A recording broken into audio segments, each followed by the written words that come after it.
Hello friends, Bharati చెప్పే కథలకు స్వాగతం అండి.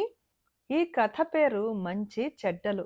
చాలా కాలం క్రితం నాగపురం నగరంలో ఒక వితంతువు నివసించేది. ఆమె పేరు తపతి.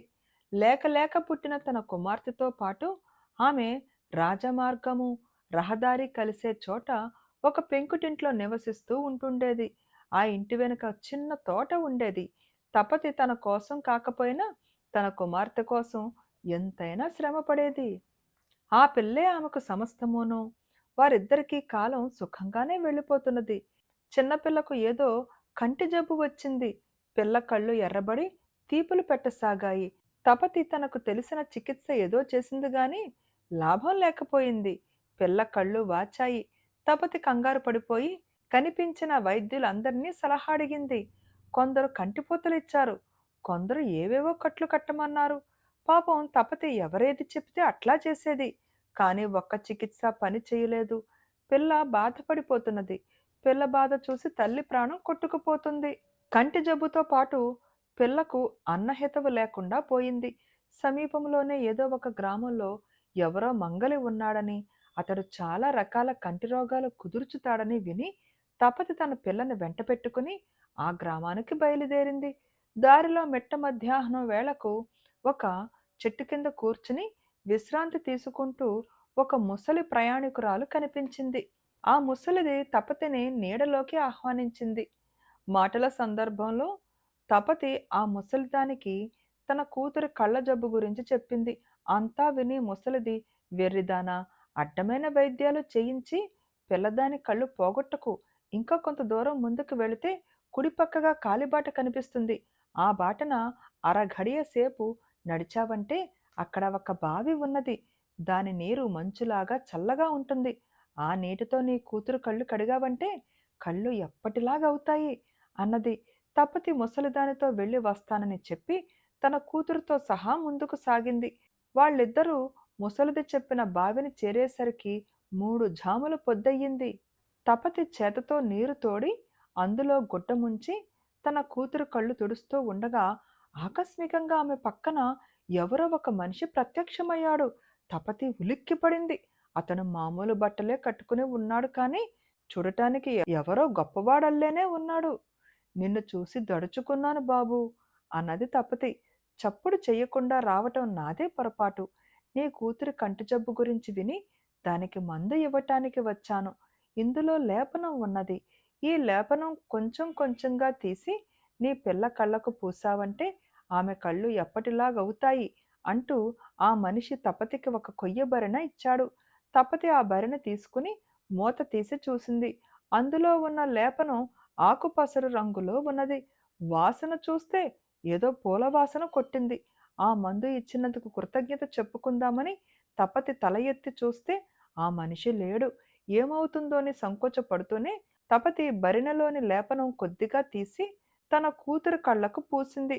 కొంచెం సేపు గడిచాక ఆ పిల్ల నొప్పి తగ్గుతున్నట్టుగా ఉన్నదమ్మా అన్నది. మరికొద్ది క్షణాలకు ఆ పిల్ల కళ్ళు చిలికించటం మాని పూర్తిగా తెరిచి చూడసాగింది. తపతికి కలిగిన ఆనందం అంతా ఇంతా కాదు. తల్లి కూతుళ్ళు ఇల్లు చేరుకునేసరికి వాళ్ళు దారి వెంబడి నడిచినట్టే అనిపించలేదు. మరి 2, 3 రోజుల పాటు ఆ లేపనం పూసేసరికి పిల్ల కళ్ళు ఎరుపు వాపు పోయి ఎప్పటి కళ్ళు అయ్యాయి. తపతి ఆ భరిణను భద్రంగా దాచింది. కొంతకాలం గడిచింది. ఒకనాడు తపతికి తన కుడి కన్ను నొచ్చుతున్నట్టు తోచింది. తన కూతురికి వచ్చిన కంటి జబ్బే తనకు కూడా సోకిందేమోనని ఆమె భయపడింది. కానీ భరిణెలో ఉన్న లేపనం వాడటానికి ఆమె సంకోచించింది. ఎందుకంటే ఆ మనిషి ఎవరో ఆ మందును ప్రత్యేకించి తన కూతురు కోసమే ఇచ్చాడు. దానిని తాను ఉపయోగించడం అపచారమేమోనని ఆమె భయపడింది. నీ కూతురు తప్ప మరెవరో దీనిని వాడకూడదు అని ఆ మనిషి అనలేదు కదా! వాడి చూస్తాను.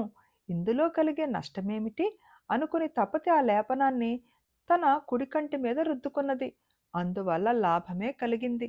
బాధ వెంటనే ఉపశమించి 2, 3 రోజులకల్లా కన్ను మామూలుగా అయిపోయింది. కొన్ని మాసాలు గడిచాయి. ఒకనాడు తపతి సంతకు వెళ్ళింది. ఆమె దుకాణాలన్నీ చూస్తూ నడుస్తుండగా ఒక మలుపులో కొన్ని ధాన్యం బస్తాలు మూతులు విప్పి నేల మీద కనిపించాయి. ఆ బస్తాల తాలూకు మనుషులెవరూ లేరు. కాయరంగు ధోవతి కట్టుకున్న మనిషి ఎవడో ఒక బస్తా నుంచి ధాన్యం తన చేతి సంచిలో పోసుకుంటూ ఉండటం తపతి చూసి నిర్ఘాంతపోయి తనకు సమీపంలో ఉన్న ఆడమనిషితో, "ఆ మనిషి చూసావుటమ్మా, ఎంత పాడు పని చేస్తున్నాడో" అంటూ చేత్తో చూపించింది. ఆ ఆడమనిషి, "ఏ మనిషమ్మా" అని అడిగింది. "కాయరంగు బట్ట కట్టుకుని లేడు ఆ బస్తాల దగ్గర" అన్నది తపతి. "బస్తాల దగ్గర ఎవరూ లేరే, కాయరంగు బట్టల వాళ్ళు కనుచూపు మేరలో లేందే" అన్నది ఆ ఆడమనిషి. ఆమెతో లాభం లేదనుకుని తపతి ఆ దొంగను సమీపించింది. దగ్గరగా చూస్తే అతడు తనకు ఆనాడు బావి దగ్గర లేపనం ఇచ్చినవాడే. తపతి అతన్ని సమీపించి, "బాబూ, నువ్వు ఇలాంటి పని చెయ్యకూడదు. నీ దగ్గర డబ్బులు లేకపోతే నేనిస్తాను పట్టు. ఒకసారి నువ్వు నాకు సహాయం చేశావు. ఇప్పుడు నేను నీకు సహాయం చేస్తాను" అన్నది. అతడు చప్పున తల ఎత్తి తపతిని చూసి చిన్నగా, "ఏ కంటితో నువ్వు నన్ను చూస్తున్నావు" అని అడిగాడు. తపతి ఒకటి తర్వాత ఒకటిగా కళ్ళు మూసి తెరిచి అమాయకంగా, "నా కుడి కంటికి కనిపిస్తున్నావు నాయనా" అన్నది. వెంటనే ఆ మనిషి తపతి కుడి కంట్లోకి ఊది మాయమయ్యాడు. తపతి కుడికన్ను మూసి తెరిచేసరికి ఆ కంటికి చూపు లేకుండా పోయింది. అయినా జరిగిన దానికి తపతి పశ్చాత్తాపపడలేదు. ఆమె ఆ లేపనం గల భరిణెను మళ్ళీ తెరిచిన పాపాన పోలేదు. బేతాళుడు ఈ కథ చెప్పి, "రాజా, తపతి తనకు మేలు చేసిన వాణ్ణి ఎందుకు మందలించింది? తనకు మహోపకారం చేసిన వాడి తప్పు ఎందుకు క్షమించలేకపోయింది? ప్రపంచ జ్ఞానం లేకనా? కృతజ్ఞత లేకనా? ఆమె అతనిచ్చిన లేపనాన్ని తిరిగి ఎందుకు వాడలేదు? ఈ ప్రశ్నలకు తెలిసి కూడా సమాధానం చెప్పకపోతే నీ తల పగిలిపోతుందని" అన్నాడు. దానికి విక్రమార్కుడు, "ఆ లేపనం ఇచ్చినవాడు తపతికి మాత్రమే సహాయం చేశాడు. ఆ సహాయం పొందిన మాత్రాన తపతి మంచి చెడ్డల విచక్షణ పోగొట్టుకోవడం స్వార్థం అవుతుంది. తపతిలో అలాంటి స్వార్థం లేదు. ఆమె ఏ పని చేసినా ఔచిత్యం గురించి ఆలోచించే మనిషి. అతని పట్ల కృతజ్ఞత ఉండబట్టే ఆమె అతనికి డబ్బు ఇస్తానన్నది. తాను ధర్మం అనుకున్న పని చేసింది గనుక ఆమె కన్ను పోయినా పశ్చాత్తాపపడలేదు. అవినీతిపరుడి నుంచి పొందే సహాయం కోరదగినది కాదు కనుక తపతి ఆ భరిణెను మళ్ళీ తెరవలేదు. తపతి ప్రవర్తనలో ఎలాంటి లోపమూ లేదు."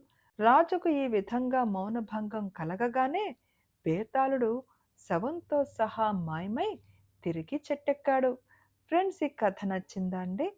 ఈ కథ నచ్చితే తప్పకుండా లైక్ చేయండి, షేర్ చేయండి. అండ్ ప్లీజ్ కామెంట్ కూడా పెట్టండి. మీ కామెంట్స్ నాకు చాలా వాల్యుబుల్ అండి.